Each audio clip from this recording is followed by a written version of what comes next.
Hi, in this video, I'm going to go over the importance of interpersonal communication skills, how they're tested in interviews, and how they can completely derail you if you're not ready for this question. A person can have the perfect resume, the perfect work experience, be an ideal fit for the industry, and if they blow the interpersonal communication question on the interview, the potential future employer could still say, no way, we do not want to hire this person because it's going to create too many issues for our organization down the road. So first of all, let's go into interpersonal communication questions and why do employers care so much about these types of questions? Well, first of all, interpersonal communication questions typically deal with conflict because that's when we are at peak need for emotional intelligence, the peak need for the ability to communicate with either customers, fellow employees, or our boss. So that's when we're kind of at the peak for the need of having interpersonal communication skills. So let's go through kind of the three types of interpersonal communication skills questions. The first one would be, tell me about a time when you had to deal with a very difficult customer service related issue.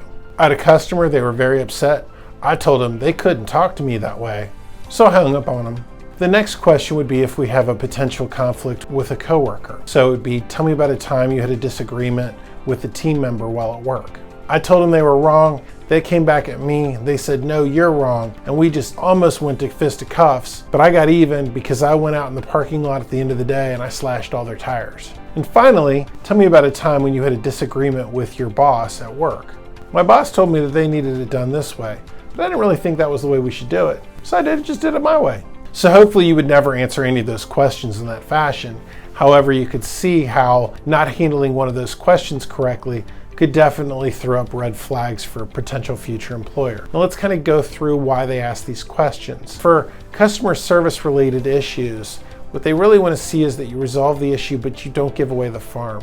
For a really long time, maybe 20 years ago, restaurants or department stores, if you went in there and you had a complaint about an item or something that was wrong with your food, they would comp the entire meal and basically just lay down for the customer because the customer is always right and the risk of losing a customer was too great for that store. People caught on to that and they started taking advantage of the generosity and kind of the conflict management of stores. And so therefore, because of getting tired of getting taken advantage of and that began hurting companies' bottom line, the companies then began trying to find more common ground. So yeah, it's true that like we didn't cook your steak to perfection, so we'll give you a dessert for free now where we used to comp the entire meal. Companies are now looking for ways through communication that you can keep that customer happy without having to give away the farm. In terms of dealing with conflicts with coworkers, any future employer is going to look at that and say, anyone's only right half the time in theory. Obviously, some of us can be right more than others or wrong more than others.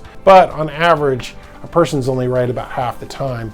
So they're going to say, well, we don't even know that you're necessarily right in your story. But what we are looking for is how you deal with that conflict and how you approach going forward with that coworker and whether you're being a good teammate. Then finally with the boss, it's challenging because it could be like a Mission Impossible movie where you're given one small piece of the plan that needs to be executed. But if your small piece doesn't get executed, the entire plan at large suffers. And so therefore, employers want to know that if your boss tells you to do something, if you don't come back and argue back with them why their judgment is off or wrong, and then come to an agreement of how you're going to handle that situation.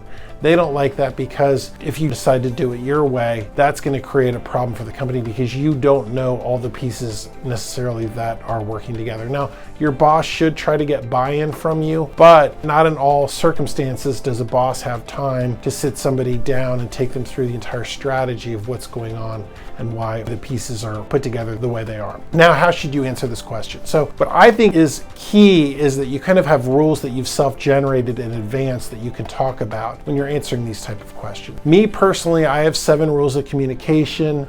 Maybe I should have more, maybe I should have less, but you're free to borrow off of my rules if you want or create your own. But I highly suggest that you be able to say to that interviewer, I have 7 rules of communication. Kind of thinking about these before any type of conflict situation that I enter really helps to make it so that I maintain my emotional intelligence and come across as equitable to all people or all parties in the conflict. My 7 rules for communication. The first one is that I always like to listen first and try to see where that person's coming from. This is important so that we can ever get buy-in from them listening to our solutions. And also they may have some good ideas that could help create a win-win solution. So listening to that person first and foremost is my number 1 rule. My second rule is always praise publicly and criticize privately. The last thing you want to do is criticize somebody out in the open and embarrass them. That can make someone non-responsive to you for a very long time after that, as you bruise their ego and actually maybe damage their career. And then additionally, praising publicly helps that person get the most out of a good thing they've done. The third is, if a customer fires me, I try to see that customer that day to talk it over with them. Now, this may not always be possible, but I don't know if you remember the United Airlines ad from years ago where he was buying a bunch of plane tickets because he found out he had just been fired by his biggest customer, and he was sending all his employees out to kind of rectify the customer service issues that they'd had to get their business back online. They were doing that by buying airline tickets. So if a customer fires you or has an issue, you go try to see them face to face. At least that's one of my rules. My 4th rule is that I like to keep communication condensed down to a 1-page memo if I'm sending out a memo or an email. Anything longer than that, somebody's not going to read, and it's probably the wrong format for conveying whatever I'm trying to convey if it can't be relayed in a 1-page memo. The 5th is, when I'm delivering bad news, I like to use a positive sandwich. So I start off by saying something positive that I can. Sometimes it can be something vague, but if you can have it in the situation that you're talking about, something positive, then you deliver the bad news. And then at the end, you deliver a positive again at the end.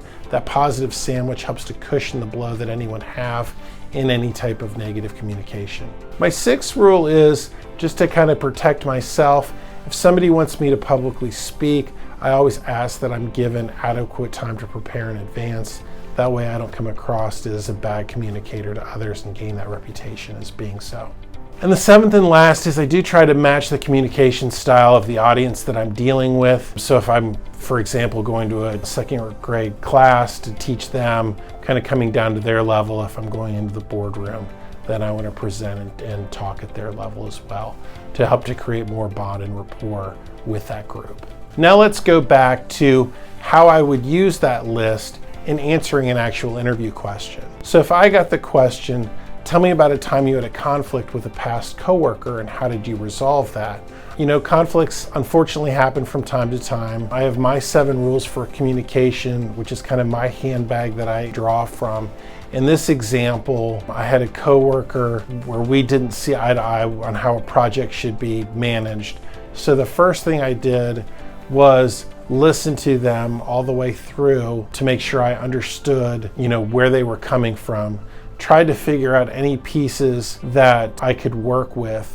And then finally, it ended up being my call. I had to deliver the news back once I came to my final conclusion, and I used this positive sandwich technique. And then I went and saw them face to face and kind of went over it again as to why I made the decision that they made. And we ended up being very good friends after that, and it kind of built camaraderie between us. They acknowledged that in this particular case, my solution had a higher probability of success with less risk to the company.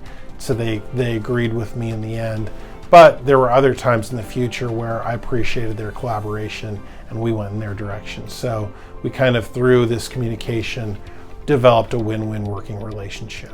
So you can see how in that example, I'm not saying I was right, I'm number one, I was right, because that's actually not what the question is trying to test. The question is trying to test to see how you get along with people and how you come to win-win situations with them and how you're able to foster a working environment that all people want to work in. There you have it for interpersonal communication questions. Hopefully this information helps you out in your next interview. As always, if you enjoy this content, click the subscribe button. We always appreciate that, and have a great day.